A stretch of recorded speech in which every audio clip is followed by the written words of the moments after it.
Hey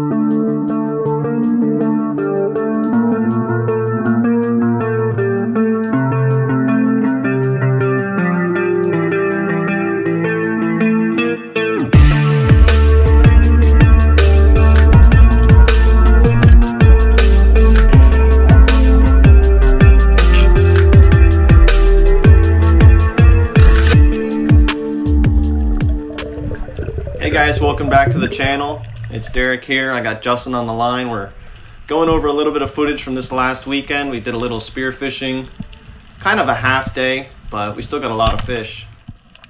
I shoot, and I actually hit this fish, but the shaft just didn't have enough oomph to penetrate and get him. Yeah. Because I only had one band. Yep, he had broken the one band a little earlier, so he really lost a lot of his range. I saw him miss that fish and shot him right after, so we did collect this fish. But it was his unlucky day. Yeah, it was. And this happened twice this day, actually. This is me going down to get him. He got wrapped up pretty good around this one fern. But this day it was super cloudy, as you could see in the footage. We really went out for a half day just to pull our stone crab traps. And the weather was nice enough, we decided to sneak out and try to shoot a couple of fish. And Justin missed this fish at like point blank range, so yeah, this is the fish that Justin missed on that first clip there. This is another clip. This is me again. And I missed this mangrove snapper. You can see he's really just trying to dodge me. I'm trying to track him, And I end up shooting under him again because, you know, my gun's underpowered with only one band. Yeah, just look at that. They're nice fish. My aim is on, but the shaft just isn't making it there, unfortunately. Yeah. You see, I see him miss, but then I go down on that same fish, and luckily he wasn't... He was spooked, but he wanted to stay where we were. And you see, I got too close to him here. Had to wait for him to get a little further, and of course, my camera's at a wrong angle, but I hit him too.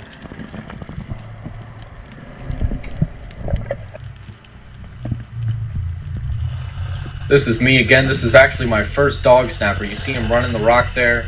I unfortunately have my light on my belt. I quickly unsnap it. I go down here. I know he's going to be there, so I have my shooting hand on the gun and my other hand on the flashlight. You can just see his face right there. Yeah, really nice slow-mo here. Enough where the shaft got him. Yep. Pretty sure this was a stone shot. Beautiful fish. Yep, it was a stone shot. And they're probably one of the best eating of the snapper group. Yep.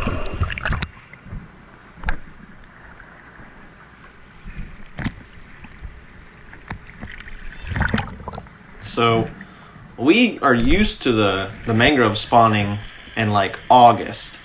But on this one spot, you'll see right here, that is a ton of mangrove snapper, and they're all really big. You see that one there at the top I tried to single out. But all of these fish are really nice.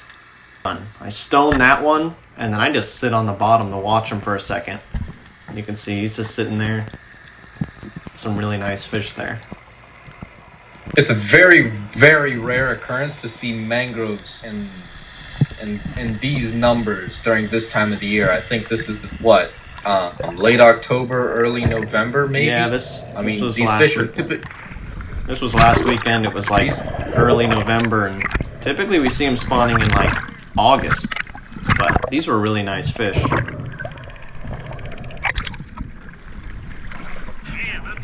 He wasn't the nicest.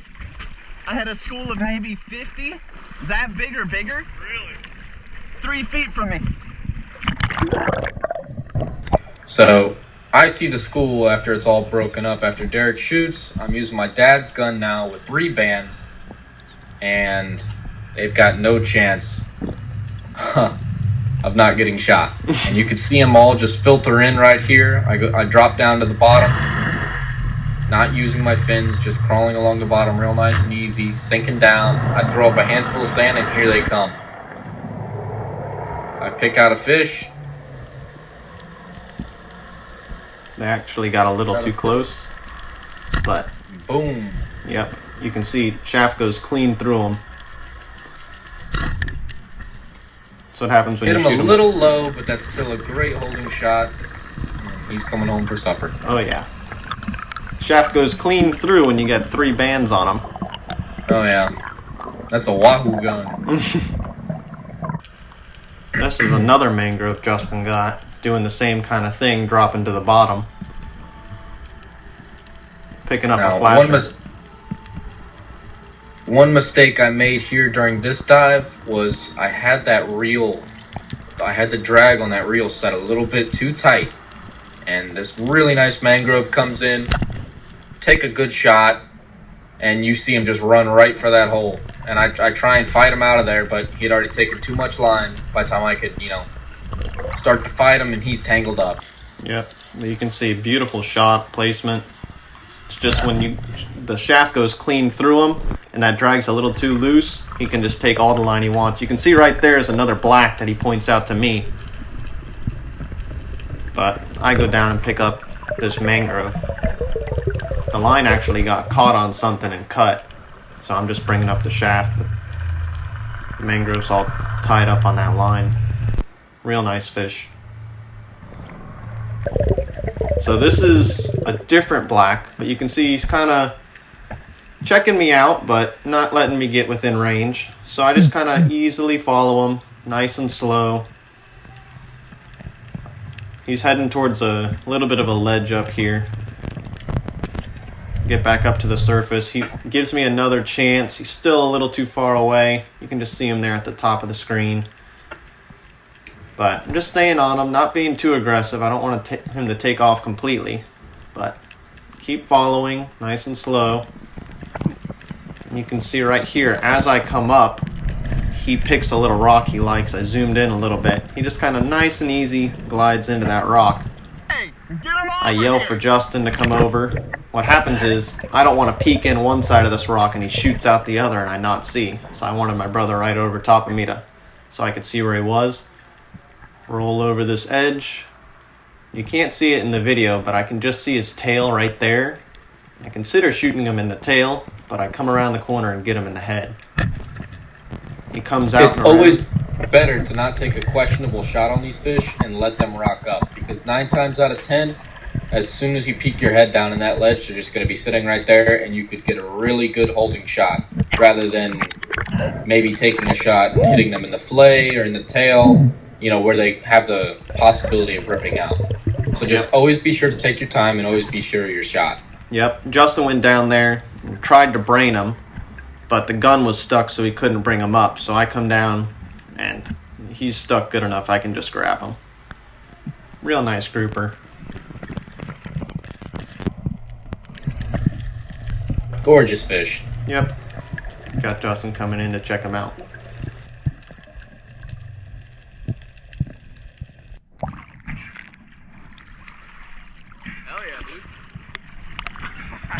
So now this next clip, I'm asking for the flasher from Justin. We're in a little bit of deeper water here. I think it's about 60 feet, kind of on a drop off. What we're doing is we're throwing this flasher, watching it drop to the bottom and seeing if anything comes in. So I throw the flasher there, let it sink a little bit. You can see the flasher in that top left side of the screen. And I didn't have my camera just right, but if you can look right at the top of the screen, there is a real nice mutton. You can see him right there off the tip of my gun right now. This fish was super curious, fortunately just out of the frame, but absolutely stone him. Just watch him nosedive. Most times using those throw flashers, you'll have a whole lot of zero mackerel come in, and kingfish even sometimes, and very, very rarely you'll get a really nice mutton snapper like this one. Yep. I think this is Derek's personal best mutton snapper in about 60 feet of water. I mean, we were just stoked for him. Yep. I mean, that is an absolute trophy fish right there. Yeah, it was a real nice fish.